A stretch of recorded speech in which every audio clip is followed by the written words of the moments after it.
Welcome to Mshamba Abroad again.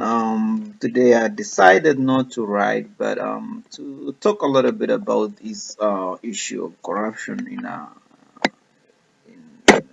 bit the language of a villager. And for my critics, again, you have to I have to highlight that I am a true villager, and therefore I have 24 experience, and it's enough for you to pick up a good argument over the same. Hey, but again, let's look at it. What's corruption, and is it a war we're going to win or we're going to lose? Of course, in my own view, and it's subject to correction if need be, we're not going to win it. One is because it's deeply rooted in our societies because it's become a new normal. You have to pay to get a service. And I don't blame the person paying for it. It become hard for one to make to the next meal, or rather to make it to the next level.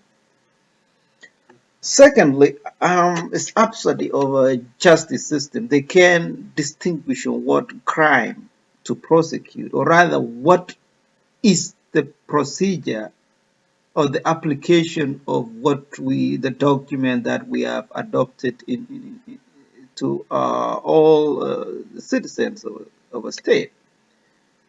You find that a woman, happen to be selling janga, to pay school fees for their kids. If by chance they end up in jail and spend. I've heard even about 3 6 months, some 3 or 4 days, and of course they have to pay a fee to be released.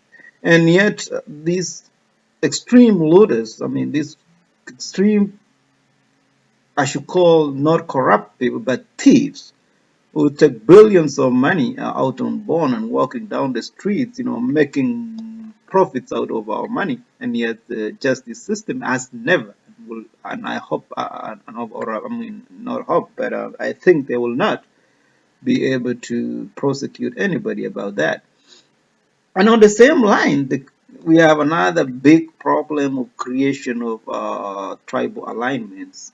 Folks have gone into their tribal settings and created a wave in which once you steal, you go back to them and you form yourself a strong army to say, hey, he stole, but he's our thief, then can't do nothing about it. And then another issue is the extreme influence of foreign I guess banks or whatever they call it, because I mean information is out there, it's available for everyone to see how much our folks have stored and put them in foreign banks where we cannot access them, and at the same time we cannot do anything because it enjoys the protection of the state, or rather plutocracy in a simple way. And the fifth one, which is becoming a real issue, is case is a form of Machiavellianism or what?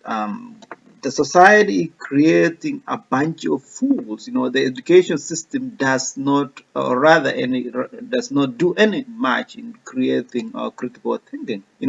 Exams, leakage, children don't even complete a whole semester in school. I think the objective here is to turn education down the tubes and create a society where nobody can think, or rather question the status quo. And yes, that's where we're heading.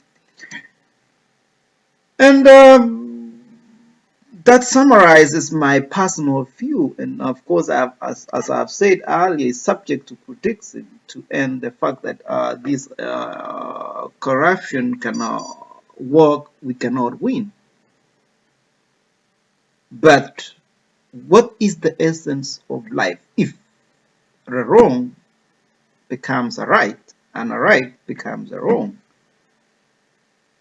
What's the essence of life if one steals, or rather amasses a lot of wealth, and his neighbor or a neighbor is dying of